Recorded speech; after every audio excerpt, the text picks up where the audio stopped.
Sandrine Quétier s'est livrée en larmes sur ses blessures d'enfance dans l'émission Un dimanche à la campagne présentée par Frédéric Lopez sur France 2 ce dimanche 31 mars. L'ex-animatrice a fait des révélations sur sa relation compliquée avec son père. Tous les dimanches, des personnalités se livrent à Frédéric Lopez dans l'émission Un dimanche à la campagne sur France 2.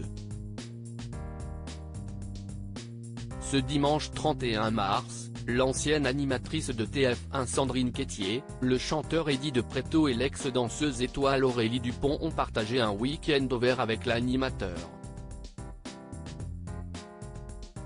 Sandrine Quétier n'a pas eu peur d'ouvrir les portes de son intimité. L'ex-présentatrice de 50 Inside et Danse avec les stars a expliqué son départ précipité de la une. La télévision c'était mon métier, ça n'a jamais été une passion.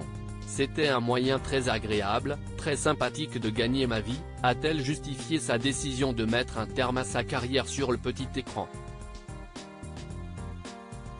Atteinte d'un TDAH, trouble déficit de l'attention avec ou sans hyperactivité, Sandrine Quétier a également évoqué ses blessures d'enfance liées à son ultra-sensibilité qu'elle a expliqué avec ses propres mots « Tout m'intéresse, tout me questionne, ça ne s'arrête jamais ».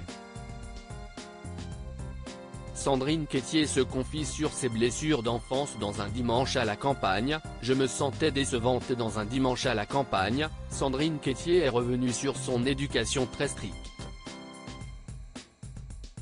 Elle a notamment évoqué sa relation compliquée avec son père. « Papa, quand il me faisait réviser mes devoirs, ça ne rigolait pas, puis surtout que j'étais nulle en maths et en physique », a-t-elle confié à Frédéric Lopez avant de confesser qu'elle ne se sentait pas à la hauteur.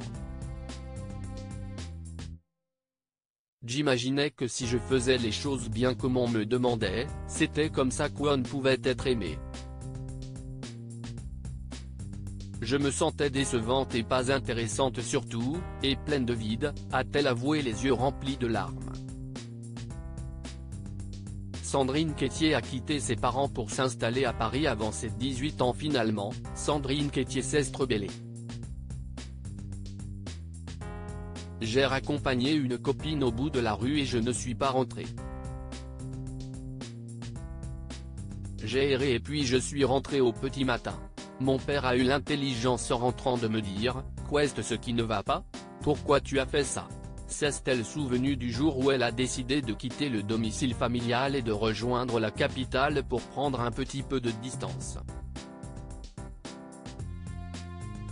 L'ex-animatrice de TF1 s'est donc installée chez sa tante à Paris alors qu'elle était encore mineure, avec le soutien de ses parents, pour prendre son envol.